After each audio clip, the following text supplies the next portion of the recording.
And we're live. Happy Wednesday, everyone, and welcome to the Mojo Show, your real estate podcast where we talk about everything real estate. I'm your host, Joe Mortgage. And I'm Cup of Joe Mortgage. This week's episode, we're continuing on with our series. This will be our second installment, second episode on our new series, Your Home Buying Roadmap. Last week, we covered how to initially prepare for buying a home as far as budgeting, saving, credit, and such. We also discussed as far as loan applications and getting pre-approved. Now, today's episode, though, we're going to go to the next step, which is going to be focused on finding your dream home now that you're pre-approved. But before we get to that, a little coffee talk again this morning that we love to have to kick things off. Tomorrow's Thanksgiving, Joe. Yes. Now, for me, I don't know about you, but this is my favorite holiday of the whole year. Thanksgiving is. For me, it's my favorite. I mean, you got food, family, football. You can't get any better than that. You can't. It is a special one. I'm just happy I got to come up to Nebraska, kind of see my wife, see my daughter, my brother, and the rest of my family. I think we have 18 people that'll be here tomorrow for our Thanksgiving, and it's all family. Wow. So my sister-in-law is awesome. She invited my in-laws to come up, and so they're coming up too. But on top of that, we'll also have 5 dogs. So I'm hoping that the turkey makes it through and my Great Dane doesn't get to it. So I'll let you know that one next week on the show. So that was in that movie. What was it? With the kid that shot, Christmas Story. The Christmas Story. When at Christmas where the dogs came in and got the turkey and. Yep. So I'm hoping it's not like that. But what are you doing?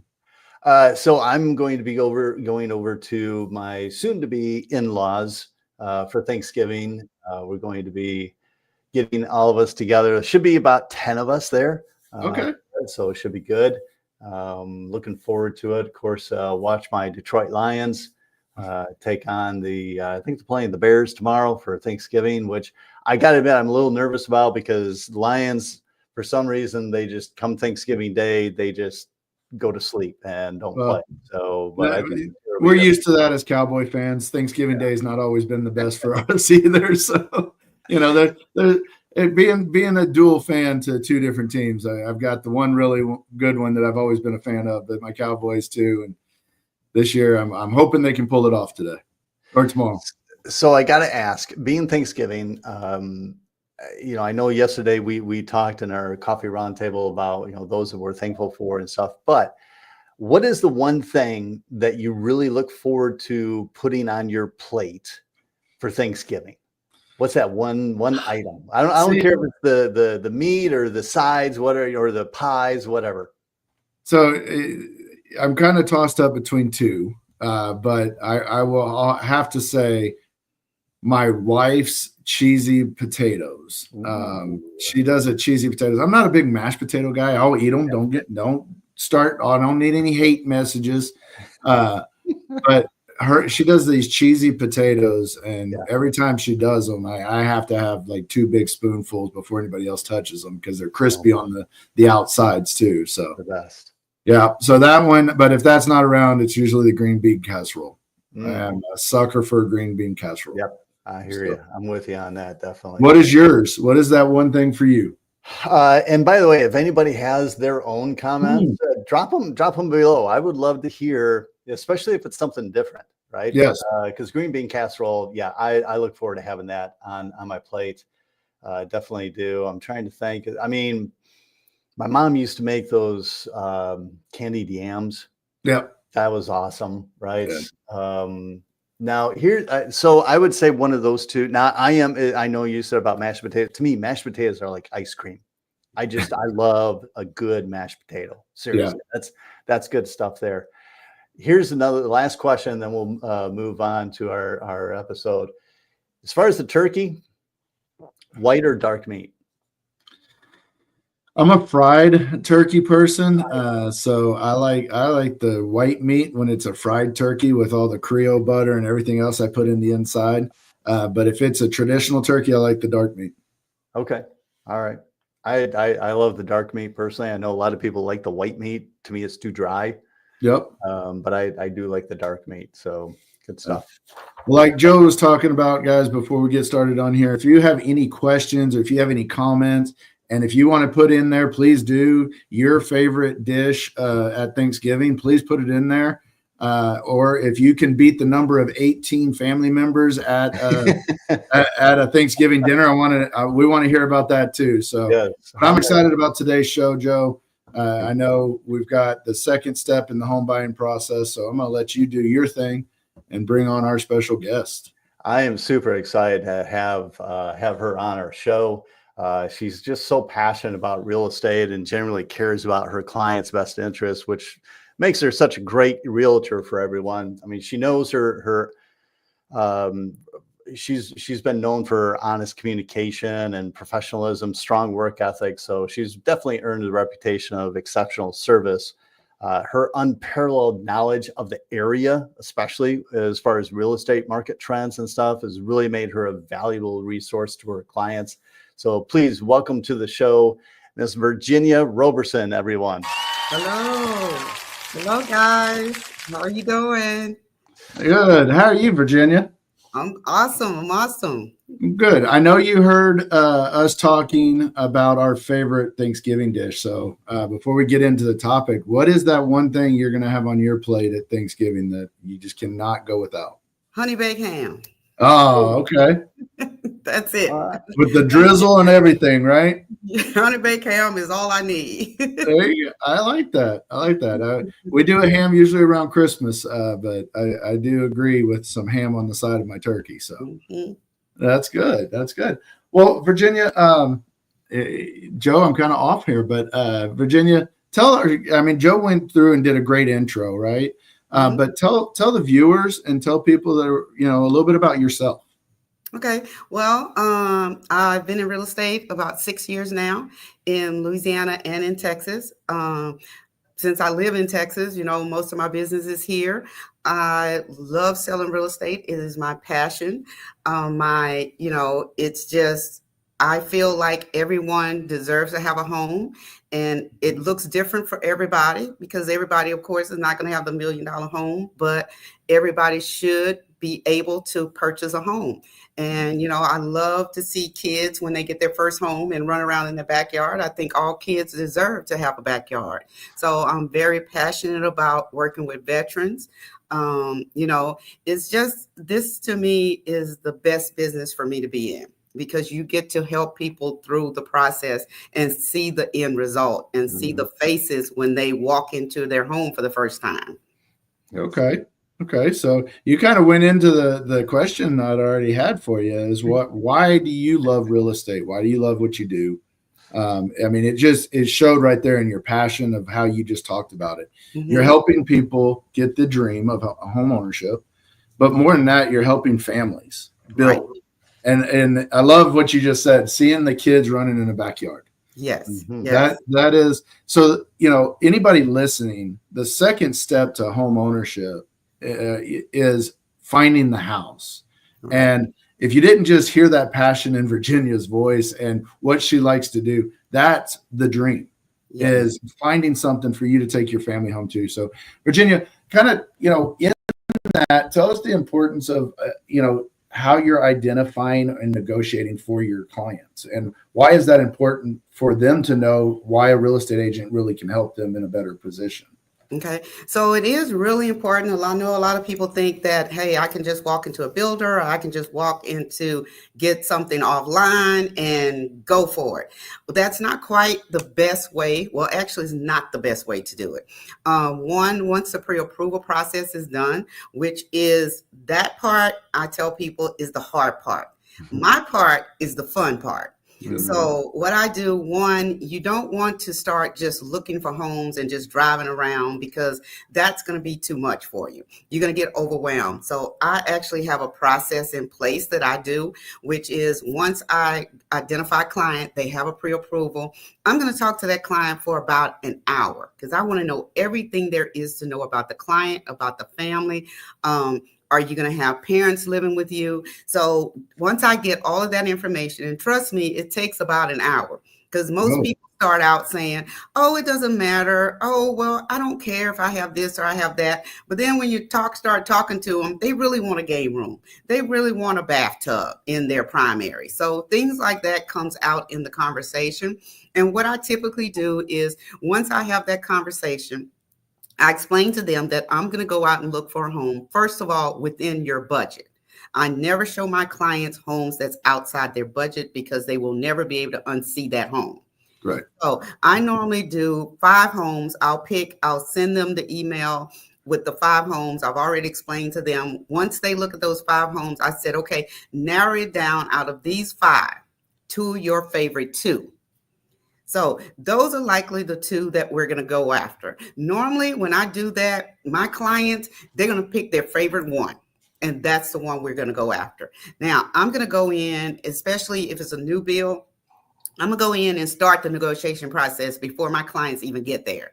So I'm going to negotiate everything from what's the interest rates, what you're giving away for free, what's the incentives. I'm trying to get all I can for my clients.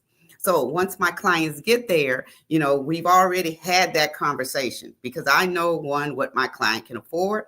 I know what my client needs, as far as, do they need the washer, the dryer, the refrigerator, and the blinds? Sometimes they don't. Then I need to go in negotiating something else besides that. So, you can't, if you don't have a agent that's doing that for you, you're going to go in and they're going to just give you a home with no incentives. They're going to talk about you maybe with the interest rates, but they're not going to give you all the extras. They're not going to do that without somebody that's there advocating for you.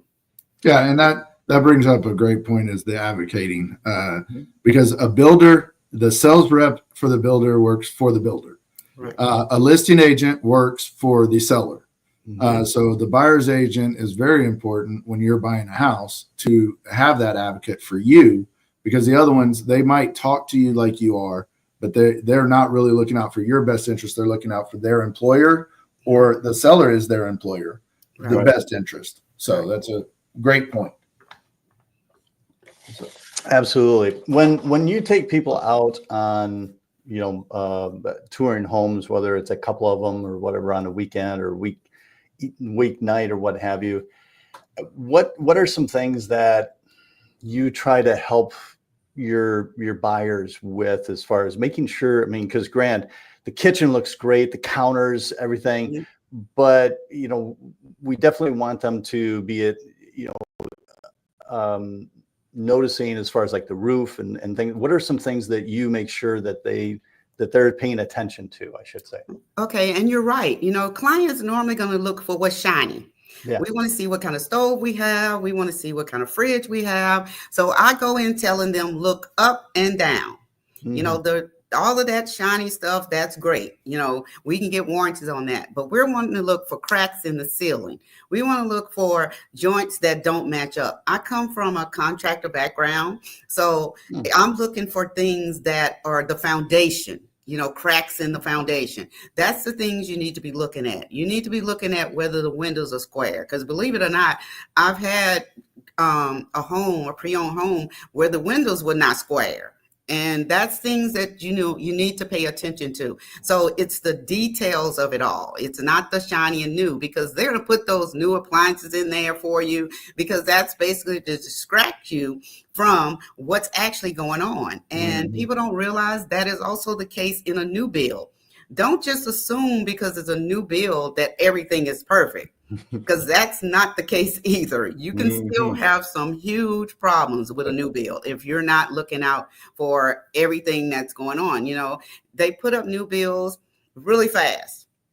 They come in there, they're going to do everything that's there, but you got to check for whether the doors are closing properly. Things like that. You got to lift the windows up and see, one, if they really do go up in some homes. Sometimes you'll get there and the windows won't even go up. So it's those details, again, that a good agent is going to start looking for, even if you don't. Because we're getting something new, so we just want to see that part of it. But you need to turn the water on. You need to figure out the water pressure. Mhm. I know this sounds bad, but you need to flush the toilet, because Yeah. if you don't and you wait until you get there and water starts coming from the bottom, that's something you need to know about Yeah. beforehand. Those are Absolutely. all negotiating, especially on a pre-owned home. Those are negotiating items that you need to know about. Yep. And that leads into, Joe, we've talked about this multiple times, home inspections. Yep. I don't care if you're buying a new build or an existing home, get a home inspection. It's going to cost you $400 to $500, but that safety of it is remarkable. Mhm. And I know, Virginia, you have inspection companies you work with and do that. So I know you recommend those to your clients all the time. So Every time. Mhm. I recommend it every time, including on a new build. It's very important. Like I said, people, even if it's a new build, they miss things, guys. They're in a hurry, just like anybody else. So you need that second eye to go up in the attic to, check the foundation and check around the house. So yeah, I always recommend having an inspection done. And I imagine, Virginia, I don't know if you could maybe give an estimate, but the first home that people see, that's probably not going to be the one, right? I mean, there's going to be several that you want to go through to make sure you find the dream home, right? There is, you know what? That's why I do I go ahead and send them several homes online, Yeah. because I want to, and if you know your client, if you have talked to them, you are going to be able to find what they're looking for. So if you give them a choice of 5 to look at, normally they're going to narrow that down. But if you give them 10 to 20, they will never be able, they'll never be satisfied, because they're going to try to put all those homes together to create the perfect home, which it doesn't exist, right? We all know that. Overwhelming. The perfect, even if you build a home, it's never going to be the perfect home. You're going to build it, and within a day, you're going to say, I should have put this in there. Yep. So you give them too many options, it overwhelms your client. A lot of people I know do it, but it overwhelms your client, and they will never be satisfied when you do that. Yeah. So you talked about asking the questions to kind of figure out what they're wanting and things like that. How do you well, I'm going to ask this question instead. What's the craziest thing that a buyer has told you that they needed in a house that, it was like a unique thing? I had one agent tell me that they were working with a buyer, and the kitchen sink had to face east, and it had to be in a certain location of the house from the front door. Yes, I have had that happen. It's feng shui, I guess. So people will tell me that this house needs to face north, south, east, or west. And I'm like, guys, I'm kind of out of that conversation. But yes, the door has to be on. I've had a lady tell me her kitchen had to face a certain direction. She didn't like to wash the dishes facing the wall. She needed facing out towards it. So you do get those things, and they're real to those people. So if you want them to be happy, find what they want, because it's out there. And that's what I tell them. Tell me the craziest thing that you want, because I need to know what that is so I can look for that thing. Sometimes it's not going to be doable, but yeah, that whole thing, and it's not crazy, I guess, like I said, to them, it's something that they really want, so and then they'll tell you things that don't matter to them, but it really does matter. Well, I want a fireplace, and then you show them homes that don't have a fireplace. I really wanted the fireplace, but you said it didn't matter. So how do you narrow that down? Like, you take all these, people have a wish list that's this long, right? Right. And you got to get it down to this, because not every home's going to have everything. My wife wants a big walk-in closet. She wants a kitchen that is in the big, great open room, but then she wants you're not going to have everything. Right. In this. So how do you narrow that down for them? The key to that is saying, tell me what's a deal breaker. If this house does not have this, is it a deal breaker? If it's not a deal breaker, that means I will look for that thing. But if I cannot find that and all the other 50 things you ask me for, will that house still be good for you? So that's saying each time, is this a deal breaker? That's how you narrow it down. So buyers, if you're listening, when you're talking to your agent, give them your wish list, but know which ones are your non-negotiables, Right. and which ones are, if it has it, would be great. Yes. But have that list kind of figured out to help your real estate agent narrow down that search. I know that's a great one. You go out, you show homes. The one thing you said is you take 5 homes, you narrow them down to the 2. Joe kind of alluded to this. What is the percentage of clients that you have that with those 2, they usually make an offer on versus, okay, now we have to go and find 5 more and narrow it down, or maybe they go look at the 3 that you took out. What's the percentage of time that you would say they usually go with the first 2 that you send versus going and seeing more? 95%. Wow. Really? Wow. 95%. Actually, I think doing this, I may have had 1 or 2 clients that wanted to see something else. But here's another thing that happens too. I'll show them that 2 and they'll want to see something else and they come back to one of those 2. Yeah. Yes. So I like that. And I think that's different. I think what you said was if you give them too many, they're never going to find what they really, on that wish list happen. Right. So I've known people that looked at 90 homes and finally bought one. Right. That's not common. That's very uncommon in this industry. Right. So for first-time home buyers and people buying homes, when you're using a professional like Virginia, that is a great way for you to narrow down and your time spent. Doesn't mean that you can't find the house that you're wanting. You give her that wish list, she's going to help you find it quicker. Right. So one more thing that I can mention, Joe, is if it's a husband and a wife, they need to narrow their list down together. Don't make you be the moderator between them, right? Right, because the husband is saying, I want a man cave. And then you got the wife over here saying, well, I don't get a cave. Why do you get to get a cave? I want the big kitchen. So yeah, you got to have both of them on the phone at the same time and somehow moderate that. Exactly. Being married for 20. Oh, come on, Joe. It'll be 20 years this April. Sorry, I'm doing the math in my head. I'm like, how many years?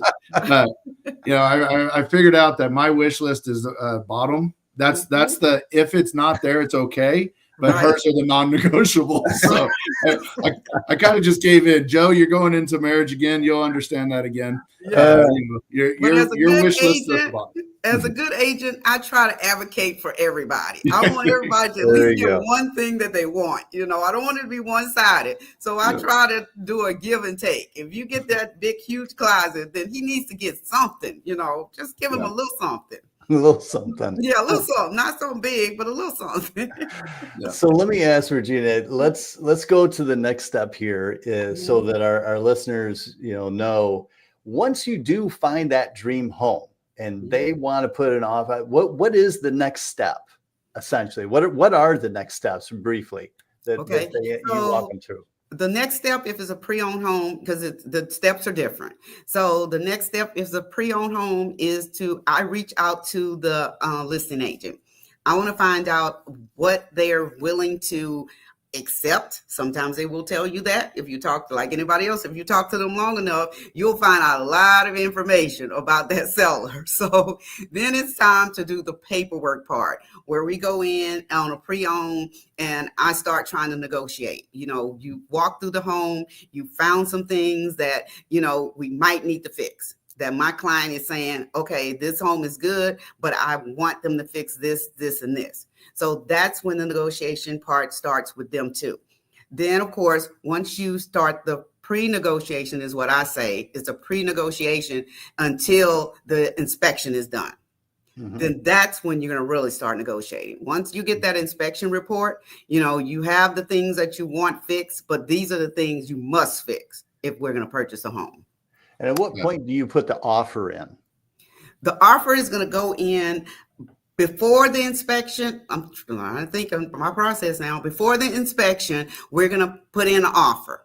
Once we put in an offer, the seller is going to accept the offer, and then everything starts. You start with the inspection. You start going to make sure everything is okay. If they need something with that foundation, you're going to call somebody in to do that. So the offer goes in as soon as your client decides that this is the home that they want. They're going to make an offer. and the seller is going to accept the offer, but it is also whether or not how the inspection comes out. Okay. Yeah, so you do more of your negotiating after an offer is accepted. They're under Mhm. contract. You might go in at a little bit lower of the price, depending on what your market analysis is on if that home is worth what the list price is. Exactly. And then you're waiting for that inspection for possible repairs, unless they're obvious repairs when you're going and putting in your offer. But you're waiting for that inspection report to really give you the negotiating power. Exactly. To get things fixed. I like that idea. That is exactly I like the way right. that works. That's exactly right. So then tell us, what's the difference if you're buying a new build? Because like you said, you take a lot of your clients to a new build. Because there's different steps of a new build too, right? There's the building it from scratch, and there's the spec homes that are already available. Right. So if we're talking a spec home that's already available, like I said, I'm going to go in before my client gets there, and because I have already watched this neighborhood enough and this builder enough to know what they offer and what they've offered in the past. Because most times, if they've offered something in the past, and say you go in there and last week they were offering the washer, the dryer, and this week they're like, we're not giving that. Well, if you're a good agent, there's a warehouse full of those things, right? Mm-hmm. So you're going to still negotiate hard for those things. You're going to negotiate for them to bring that price down. Regardless of whether they say the home is on sale, we've just marked it down. Trust me, there is still a lot of room in there for you to get that price down to more. So, I advocate for my clients. I'm like, this is what they have. This is where we need to be. Yeah. How are we going to get there? So once my client comes in, the negotiation part pretty much has already been done. And look, I negotiate everything but the kitchen sink, because I'm trying to you'd be surprised. I'm trying to get gift cards. I'm trying to get the refrigerator, the washer, the dryer, the blinds, go in asking for everything you've ever seen them offer. Yeah. No, that's a great point. And a lot of times in those builders and things like that, they have their own internal lender, which is great. Right. But when you're partnering up like with Joe and I, and you take somebody there, we still want to see what they're offering, because sometimes we've seen that, this incentive. I'll say the name D.R. Horton is a great company, and their incentives I can't touch because they give the interest rate too.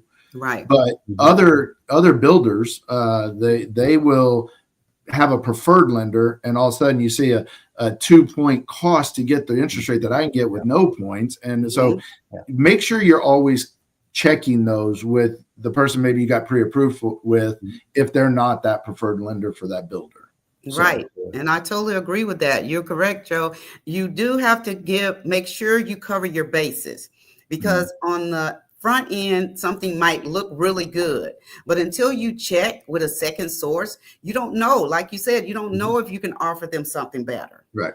And we're in a market that, if the interest rates are higher, we're looking to refinance. The builders, lenders do not call on refinances. Joe and I will be there for our past clients to get that done. So that's always a good reason for it too. Right. You mentioned the new build process for spec homes. What about for building new? What is the difference in the process that you've done for your clients? Well, first of all, normally when you building new, a lot of the incentives that they're giving, they come off the table. So that's when it's very important to go with an outside lender, because you're not going to get those incentives that would draw you there in the first place. So for sure, I would tell people, if you're doing a new build from the ground up, check with an outside lender. Don't always think that preferred lender is going to be the lender of choice. And also, they may tell you that, hey, we're not going to give those incentives.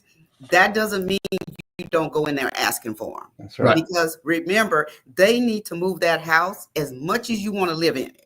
Yeah. So they got that, even they have a lot that they need to do something with.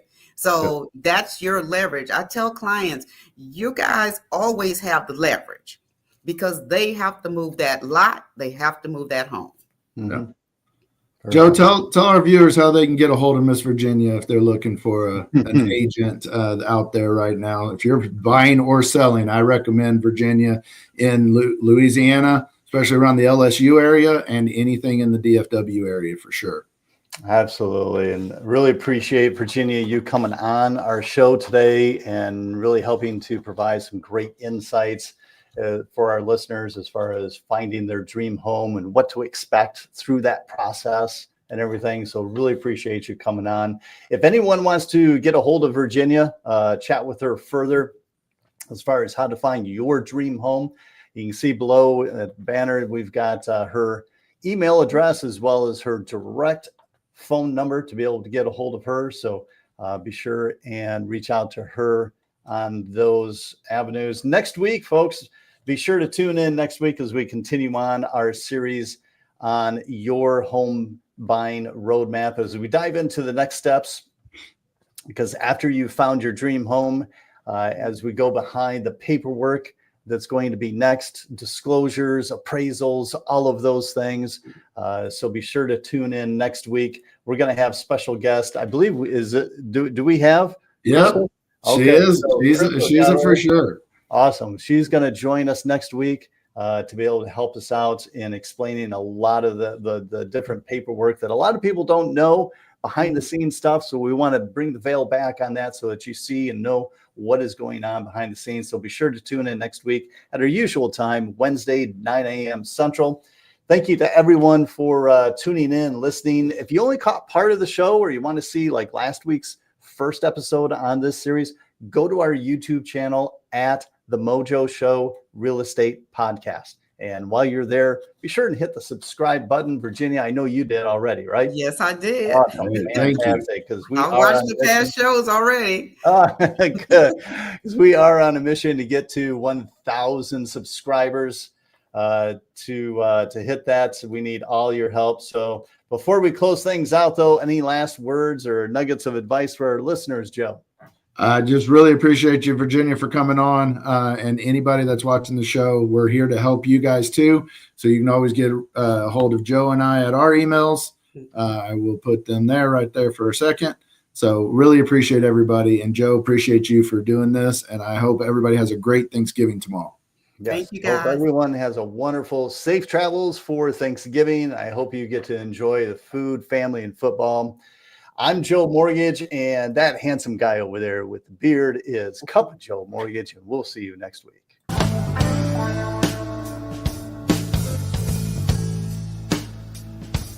Mr.